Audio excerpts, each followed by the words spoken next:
Hello my viewers, welcome to our authenticated study platform. आज मैं आप लोगों से टीजीटी साइंस जो EMRS में वैकेंसीज़ आई हुई हैं टीजीटीज़ की, तो उसी का सिलेबस आप लोगों से डिस्कस कर रही हूँ। ठीक है, EMRS में जो टीजीटी साइंस की, देखिए इसका मोस्टली क्या पूरा सिलेबस इन्होंने अपना NVS से कॉपी पेस्ट किया हुआ है।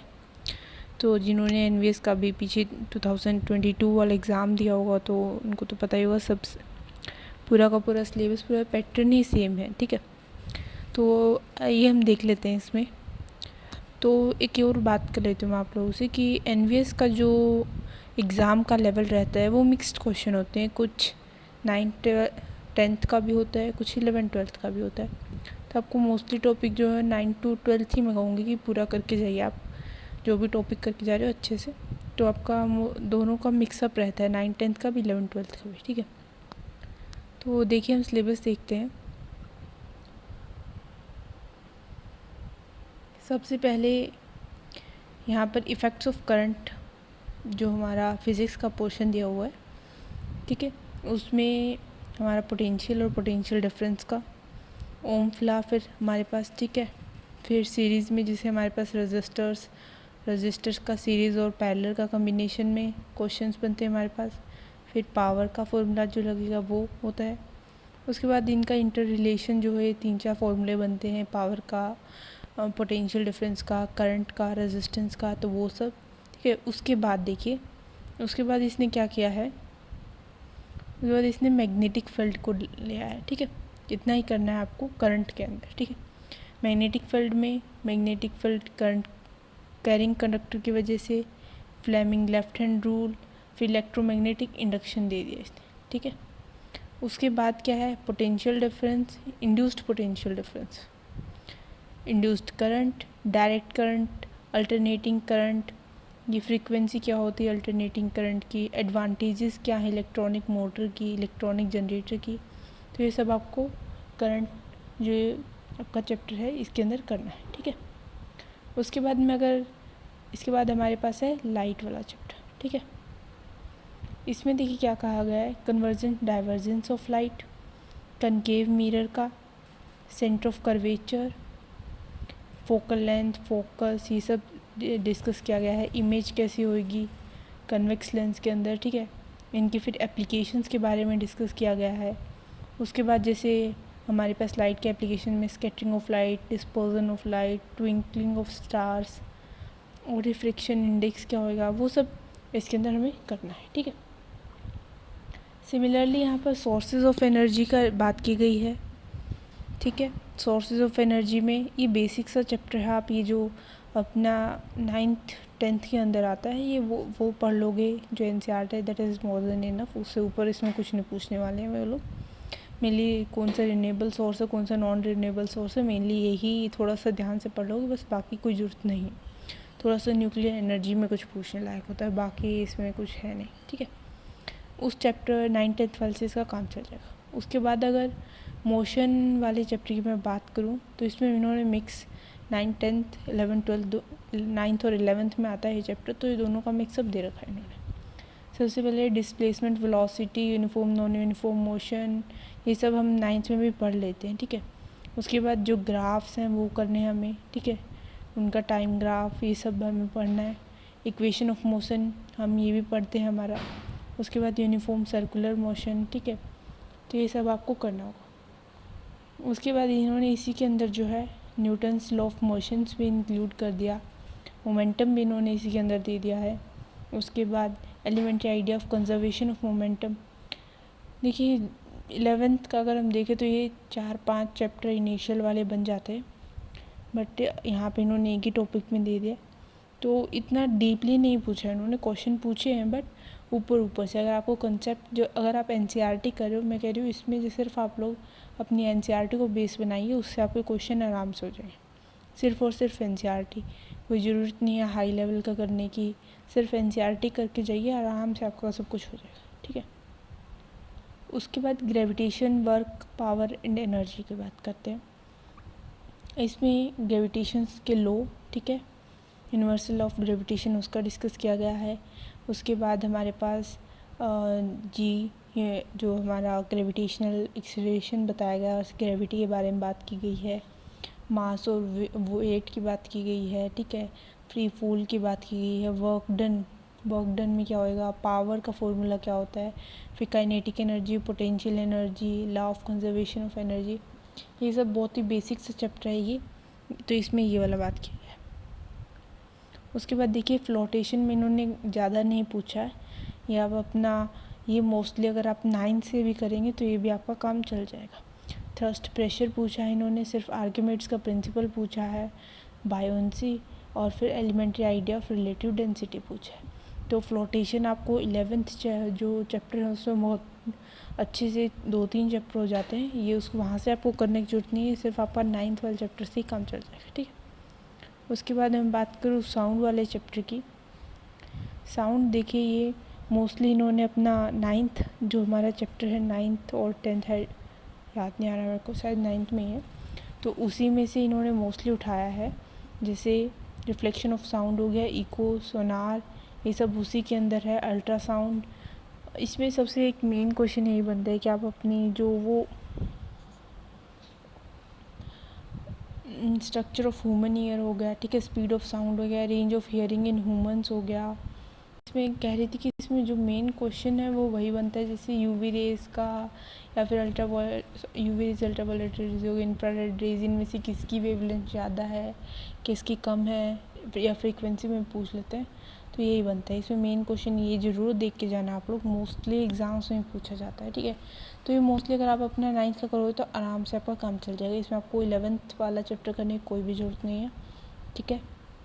उसके बाद जो है मैटर की बात की गई है, तो यहाँ से देखिए यहाँ से आपकी केमिस्ट्री शुरू हो गई। तो मेनली मैं पहले फ़िज़िक्स की बात कर लेती हूँ यहाँ पर, तो आप लोगों को बता देती हूँ। देखिए करंट में आपको थोड़ा सा अपना 9th तो करनी है, थोड़ा सा आपको अपना 12th का भी बेसिक्स अच्छे से देखने पड़ेगा, सिर्फ आपका 9-10 से काम नहीं चलेगा। अच्छा लाइट में अगर मैं बात करूँ, हाँ इसका आपको जो है अपना चल जाएगा, इसमें अपने 9-10 से मोस्टली काम चल जाएगा, कोई 1-2 टॉपिक होएगा तो बस, बाकी कुछ नहीं है। सोर्सेज ऑफ एनर्जी ये बिल्कुल आप अपना 9th से करिए, इससे ऊपर टॉपिक भी नहीं है ये उस ऊपर वाले में, तो ये वहाँ आगे कहीं से करने की जरूरत नहीं है। अच्छा उसके बाद इसमें जो है थोड़ा सा आपका 11th भी घुसा रखा है इन्होंने, 11th भी थोड़ा सा करना पड़ेगा इसके अंदर से, मोस्टली वैसे आपका 9th ही है। तो ग्रेविटेशन, वर्क, पावर, एनर्जी, ये आपका 9th वाले से मोस्टली काम चल जाएगा, ठीक है। फ्लोटेशन भी आपको 9th से ही करना है, साउंड बिल्कुल 9th से करना है, बिल्कुल कुछ भी नहीं देखना ऊपर, ओके। तो अभी मैं कह रही हूँ फिज़िक्स में सिर्फ आप जो अगर देखना चाहो 11th या 12th की कुछ टॉपिक्स, तो आप करंट में थोड़ा सा देखिए, और किस में देखिए, और इसमें न्यूटन्स लॉ ऑफ मोशन में देखिए अपना, इस वाले चैप्टर में देखिए अपना 11th का। और अगर उससे ज़्यादा मेरे को लगता है थोड़ा बहुत अगर ग्रेविटेशन वगैरह के क्वेश्चन थोड़ा सा देखना चाहो तो बस, उससे ऊपर आपको क्वेश्चन इसमें नहीं आने वाले, जो 11-12 का आपका 9th-10th वाले टॉपिक से ही काम चल जाएगा, ठीक है। तो फिज़िक्स का हमने कर लिया डिस्कस, टॉपिक भी बता दिया, आप बिल्कुल अपनी जो NCERT को वही बेस बनाइए, इससे ऊपर आपको जाने की कोई भी ज़रूरत नहीं है इसमें। उसके बाद हम केमिस्ट्री में आ जाते हैं। देखिए केमिस्ट्री में ये जो पहले तो 5 जो हमारे स्टेट्स ऑफ मैटर हैं उनका दे रखा है इन्होंने, ठीक है। उसके बाद इंटरमॉलिक्यूलर फोर्सेस कौन से होते हैं, ठीक है। उसके बाद हेनरीज लॉ की बात की है इन्होंने, हेनरीज लॉ की बात की है, कंसंट्रेशन सॉल्यूशन की कैसे निकलती है वो बात की है। फिर ये कॉलॉइड्स, फेजेस ऑफ कॉलॉइड्स होते हैं, टिंडल इफेक्ट, ब्राउनिन मोमेंट सॉरी। उसके बाद अगर SI यूनिट्स पूछी गई है, physical changes, properties of matter, law of chemical combination ये पूछे गए हैं, ठीक है। उसके बाद इन्होंने कहा है क्या है, उसके बाद हमारे पास जो मोल कंसेप्ट का जो चैप्टर है वो उसके क्वेश्चंस, उसका जो पूरा टॉपिक यहाँ पर इन्होंने दे रखा है, ठीक है। एवोगैड्रो लॉ के बारे में बात की गई है, ठीक है। सिमिलरली यहाँ पर मोलर मासेस और परसेंटेज कंपोजिशन की बात की है। देखिए इसमें मिक्स है, यहाँ पर आपको अपनी 11th की बुक उठानी पड़ेगी केमिस्ट्री के अंदर, ये बिल्कुल यहाँ पर आपको 11th उठाना पड़ेगा और 9th जो 9th का चैप्टर है वहाँ से भी आपको इसमें टॉपिक करने पड़ेंगे, ठीक है। 9th एंड 11th दोनों आपको डिस्कस करने पड़ेंगे। देखिए उसके बाद अगर मैं स्ट्रक्चर ऑफ एटम की बात करूँ तो ये आपका मोस्टली 9th से हो जाएगा कवर, 9th से कवर हो जाएगा, बट स्टिल अगर आप अपना थोड़ा सा जैसे इलेक्ट्रॉनिक कॉन्फ़िगरेशन वाला टॉपिक हो गया, थोड़ा सा बोर मॉडल के बारे में अगर आप वहाँ से पढ़ लेंगे तो कुछ जाएगा नहीं, थोड़ा सा अपना मतलब कॉन्फिडेंस आ जाएगा कि हाँ इससे क्वेश्चन आ गया तो मैं छोड़ूंगा नहीं, ठीक है। उसके बाद पीरियोडिक क्लासिफिकेशन ऑफ एलिमेंट्स, ये आपका 9th से काम चल जाएगा, कुछ ऐसा खास है नहीं कि आप 11th में जाओ, मोस्टली आपका 9th से चल जाएगा। अगर कुछ एक दो टॉपिक अगर आप फिर भी देखना चाहो तो देख लेना, ठीक है, वैसे मोस्टली आपका 9th से चल जाएगा।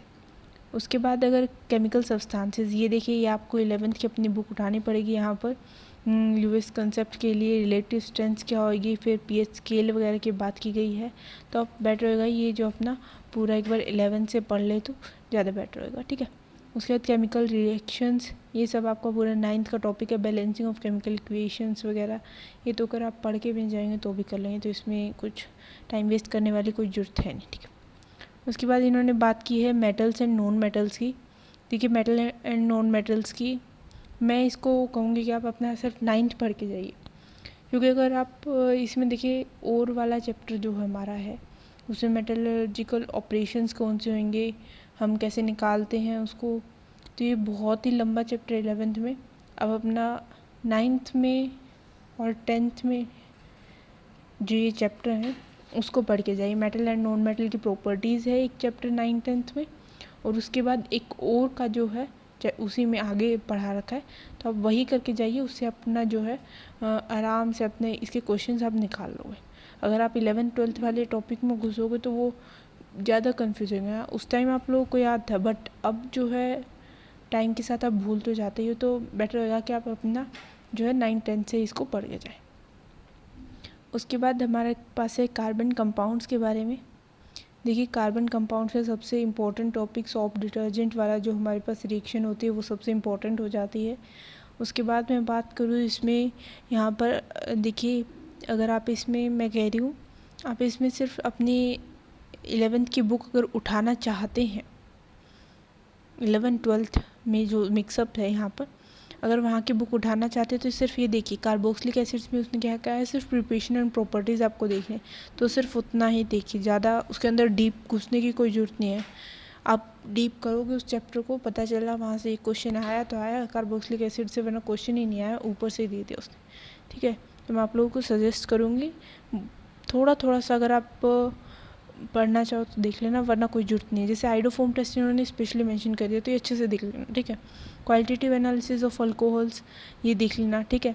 मेन जो इसमें प्रॉपरली मेंशन किया गया है, आईयूपैक नेमिंग जो है आप देख लेना अपना, 11th वाला भी देख लेना, उसमें कुछ है नहीं नया, कुछ नहीं है, वो अपने आप ही हो जाएगा, ठीक है। होमोलॉगस सीरीज़ आप लोगों को पता ही है, ठीक है। Types of reaction undergone by organic compounds, तो मैं आप लोगों को सजेस्ट करूँगी कि सिर्फ और सिर्फ अपना जो है 9th-10th जो है वो करके जाए। 11th-12th में कुछ कुछ टॉपिक देख लेना, उससे ज़्यादा जरूरत नहीं पड़ेगी आपको, ठीक है। हाइब्रिडाइजेशन वाला टॉपिक इंपॉर्टेंट हो जाता है, इसमें से आप अच्छे से क्वेश्चन करके जाएं, ठीक है। तो ये हो गया। इसके बाद आते हैं हम कंजर्वेशन ऑफ नेचुरल रिसोर्सेज। तो इसमें आपको गंगा एक्शन प्लान देख लेना है एक बार, और इसमें कुछ देखने लायक है नहीं, अगर क्वेश्चन आएगा तो आप वैसे ही कर दोगे। ये कन्वेंशनल नॉन कन्वेंशनल एनर्जी आप लोग एक बार डिफरेंस पढ़ लेना अच्छे से, उसके एक्स्ट्रा उसमें कुछ पढ़ने लायक है नहीं, आपको जरूरत नहीं है इसमें कुछ देखने की। उसके बाद में बात करूँ मैन मेड मटेरियल्स के बारे में, तो इससे क्वेश्चन बन सकता है पॉलीमर्स वगैरह से, जो मेन पॉलीमर्स हैं उनको पढ़ के जाएँ आप, ठीक है। सोप्स डिटर्जेंट से क्वेश्चन बन सकता है, ठीक है। इधर केरामिक्स ग्लास से बन सकता है, ठीक है।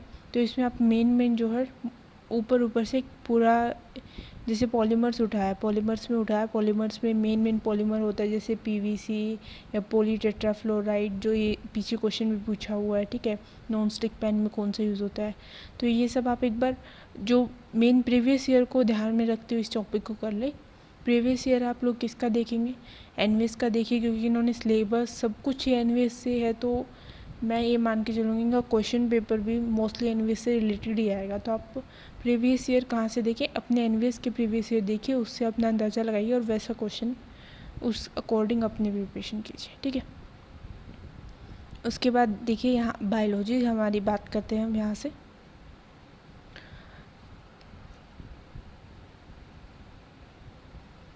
तो यहाँ पर लाइफ प्रोसेसेस के बारे में, न्यूट्रिशन, एनिमल्स में डिफरेंट मोड्स ऑफ ऑटोट्रोप, हेटरोट्रोप, ये सब पूछा गया है। उसके बाद ये हमारे ऑटोट्रोप्स में फोटोसिंथेसिस बता दिया उन्होंने, होलोजोइक न्यूट्रिशन के बारे में बताया, फिर रेस्पिरेशन, फिर ट्रांसपोर्टेशन ह्यूमन बींग्स में कैसे होता है, प्लांट्स में कैसे होता है, ट्रांसपोर्टेशन एनिमल्स में कैसे होता है, ठीक है।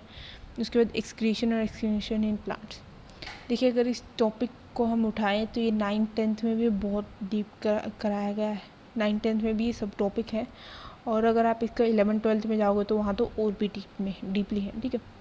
तो देखिए तो आप लोग अपना 9th-10th तो पढ़िए ही पढ़िए, अपना 11th-12th में से भी पढ़ के जाइए इसको। मैं तो यही सजेस्ट करूँगी कि आप लोग इसको अपना 11th-12th भी करके जाइए, ठीक है। 9th-10th तो आपको मस्ट पढ़ना ही पढ़ना है। मैं कह रही हूँ हर टॉपिक का 9th-10th मस्ट है, और 11th-12th कुछ सजेस्टेड टॉपिक्स में मैंने जैसे आपको ऊपर बताया वैसे ही इसमें भी आप अपना 11th-12th जो है ज़रूर देख के जाना। सिर्फ 9th-10th से काम नहीं चलेगा, उसमें बहुत ही लिमिटेड कंटेंट दे रखा है, ठीक है। उसके बाद कंट्रोल एंड कोऑर्डिनेशन की बात करूँ तो यहाँ पर ह्यूमन ब्रेन के बारे में है, ठीक है। कोऑर्डिनेशन इन प्लांट्स के बारे में है, जियोट्रोपिज्म है, पॉजिटिव नेगेटिव अपना हार्मोन्स, एनिमल्स के हार्मोन्स के बारे में, फिर ग्लैंड्स के बारे में है। तो वो अपना पहले 9th-10th अच्छे से कर लो, ठीक है। उसके बाद अपना 11th-12th उठाओ और मेन टॉपिक उसके अंदर से देख लो, ठीक है। ऐसे करना है आप लोगों को। पूरे बायो में मैं आपको ऐसे ही सजेस्ट करूँगी, अपना 9th-10th अच्छे से कर लो, और 11th-12th में से मेन टॉपिक जो इम्पोर्टेंट है उनको एक बार मोटी मोटी रीडिंग ले लो, उससे आपका पूरा कवर अच्छे से हो जाएगा, ठीक है। उसके बाद रिप्रोडक्शन वाला टॉपिक है हमारे पास यहाँ पर, ह्यूमन बींग्स में प्लांट्स, एनिमल्स और सिंगल ऑर्गेनिजम्स कैसे करते हैं। तो यहाँ पे मोड्स होते हैं, 5-6 टाइप के मोड्स होते हैं, वो सब के बारे में बात की गई है, ठीक है। 12th में भी बहुत अच्छे से डीपली कराया गया है। पूरे 12th की एनसीईआरटी में बहुत अच्छे से 3 चैप्टर इनके अलग अलग, ठीक है। तो आप लोग दोनों देखिए, मैं तो पूरी बायोलॉजी में पूरी सजेस्ट करूँगी आप 11th-12th भी करके जाइए, और 9th-10th भी अपना मोटा मोटा रीडिंग लेके जाइए, ठीक है। उसके बाद हेरिडिटी एंड इवोल्यूशन है। हेरिडिटी एंड इवोल्यूशन में अपना 9th-10th ही मैं कहूँगी कि अपना 9th-10th कर लो, उससे ऊपर जाने की ज़रूरत नहीं है। 1-2 क्वेश्चन बनेगा, उससे फ़ायदा कुछ नहीं होने वाला कि 11th-12th को खींचोगे। ऊपर वाले 3 टॉपिक में आप मैं कह रही हूँ कि 11th-12th करके जाइए, बट हेरिडिटी एंड इवोल्यूशन में मैं कह रही हूँ कि अपना यहीं से काम 9th-10th कर लीजिए, उससे अपना काम चल जाएगा, ठीक है। उसके बाद यहाँ पर ह्यूमन आई जो है ये हमारे पास जो 9th-10th में टॉपिक है वो आप पढ़ लेना, ठीक है। उसके बाद हमारे पास है नेचुरल रिसोर्सेज। नेचुरल रिसोर्सेज में एक सेकेंड, ये यूनिट सेल ऑफ लाइफ दे रखा है इन्होंने, फंडामेंटल, ये सेल वाला जो चैप्टर है हमारा वो वाला है, ठीक है। उसके बाद टिश्यूज़ के बारे में है। उसके बाद अगर मैं बात करूँ यहाँ पर, ये हमारी प्लांट और एनिमल किंगडम वाला चैप्टर आ गया। इसको तो मैं बच्चे इससे बहुत डरते हैं, तो इसे आप 9th-10th से करके जाए वही बहुत है। 11th-12th में घुसने की जरूरत नहीं है आपको। 100% पेपर नहीं करना है आपको, जो बच्चे कर रहे हैं उससे 10% एक्स्ट्रा करना है बस। 100% कोई भी नहीं कर सकता है। तो जो आपको टफ लग रहा है टॉपिक, चाहे वो फिज़िक्स का हो, चाहे बायोलॉजी का हो, चाहे केमिस्ट्री का हो, कुछ भी हो, उसको आप अपना मिनिमम प्रिपेयर कर लीजिए। मान लीजिए अगर आपको एनिमल किंगडम, प्लांट किंगडम ये टफ लग रहा है, ठीक है, तो आप अपना इसको 9th-10th से कर लीजिए, 11th-12th छोड़ दीजिए। सिमिलरली अगर आपको फिज़िक्स में अगर टफ लग रहा है कि मान लीजिए आपको करंट वाला चैप्टर टफ लग रहा है, तो उसको आप 9th-10th से एक बार रीडिंग ले लीजिए, 11th-12th छोड़ दीजिए। जो आपका स्ट्रॉन्ग पॉइंट है उसको थोड़ा सा और स्ट्रॉन्ग करने के लिए एक बार, जो आपका स्ट्रॉन्ग पॉइंट है वो आपको अच्छे से आता ही होगा, तो उसको एक बार 11th-12th से भी रीडिंग ले लेंगे तो कुछ जाएगा नहीं, ठीक है। उसके बाद डिज़ीज़ से क्वेश्चन जो है पक्का बनता ही बनता है हमेशा, तो ये एक बार अच्छे से पढ़ के जाना, इन्फेक्शियस, नॉन इन्फेक्शियस, और उसमें कॉजेज़, उसमें कौन से बैक्टीरिया फिर या फंगाई या फिर वायरस की वजह से होता है कौन सा डिजीज़, तो ऐसे क्वेश्चन बन जाते हैं, तो ये पढ़ के जाएँ, ठीक है। उसके बाद यहाँ पर देखिए ये पूछा गया है नेचुरल रिसोर्सेज। इसमें मोस्टली तो कुछ पढ़ने लायक है नहीं। देखिए अभी आप जैसे ग्रेजुएशन में भी आप हम लोगों को एनवायरमेंटल साइंस पढ़ाया जाता है, ये एक मस्त सब्जेक्ट है, सब लोगों को पढ़ना ज़रूरी होता है, ठीक है। तो वही है, तो इसमें आप लोगों को ऐसा कुछ नहीं कि आप लोगों ने आज तक पढ़ा नहीं। ग्लोबल वार्मिंग सबको पता है, एसिड रेन सबको पता है, यहाँ पर ओजोन होल के बारे में सबको पता है, ठीक है। और डिप्लीशन ऑफ ओजोन होल के क्या इफ़ेक्ट्स होंगे आप लोगों को पता है। वाटर पोल्यूशन आप लोगों को पता है, ठीक है। देखिए कुछ यहाँ पर टॉपिक है जो पढ़ने लायक है, इसमें मैं आप लोग को बता, देखिए international standard of drinking water क्या है, ये आपको देखना पड़ेगा, ठीक है। तो इसमें से कुछ मतलब एक पेज पे आप लिख लीजिए जो जो पढ़ने लायक है, उसका गूगल करिए, उससे निकालिए और बस बंद कीजिए। इस टॉपिक को खींचने की ज़रूरत नहीं है। जैसे यहाँ पर पोलर वॉर्टेक्स है, ये कम बच्चों को पता होगा, तो ये आप देख लेंगे, ठीक है। उसके बाद एसिड रेन, ये सबको पता है, ठीक है। पार्टिकुलेट पॉल्यूटेंट्स में डिफरेंस देख लेंगे एक बार, डिफरेंस होता है, ठीक है। प्राइमरी पॉल्यूटेंट क्या होता है, सेकेंडरी पॉल्यूटेंट क्या होता है, वो पढ़ लेंगे। फोटोकेमिकल स्मोग में बच्चों को कन्फ्यूज़न रहती है, तो ये एक बार आप देख लेंगे, ठीक है। इसको थोड़ा थोड़ा गूगल करिए, पढ़ लीजिए इसके बारे में। जो आपको नहीं पता है उसको एक पेज पे लिख लीजिए, ताकि आप लास्ट टाइम पे रिवीजन कर सकें, ठीक है। इसके अलावा इस टॉपिक में घुसने की कोई ज़रूरत नहीं है कि वाटर रिसाइकलिंग पढ़ के आऊँगा मैं, उसमें पूरा प्रोसेस क्या होता है। हाँ, आप लोग को एक बार रीडिंग ज़रूर लेनी चाहिए, मैं कहूँगी। उसके बाद एयर पॉल्यूशन भी इन्होंने दे रखा है, वाटर के बारे, वाटर पॉल्यूशन भी है, nitrogen cycle, carbon cycle. Nitrogen cycle में आप एक बार देख लीजिए, उसमें रिएक्शन क्या होती है, ठीक है। नाइट्रेट्स कैसे कन्वर्ट्स होते हैं, ठीक है। कौन सा बैक्टीरिया यूज़ होता है, ये ज़रूरी है देखना, ठीक है। उसके बाद ओजोन लेयर में कुछ ऐसा है नहीं, वो आप लोगों को सबको पता है, ठीक है। उसके बाद फूड रिसोर्सेज का ये चैप्टर हमारा 9th में भी है और 11th-12th में भी है, तो आप ये मैं कहूँगी 9th से पढ़ के जाओ, मोर देन इनफ है। यहाँ पर क्रॉप यील्ड के बारे में बात की गई है, एनिमल हस्बेंड्री, इंटर क्रॉपिंग के बारे में बात की गई है, और क्रॉस ब्रीडिंग के बारे में। तो ये चारों टॉपिक 9th के में है, आप एक बार मोर उसके अंदर से देख के जाइए।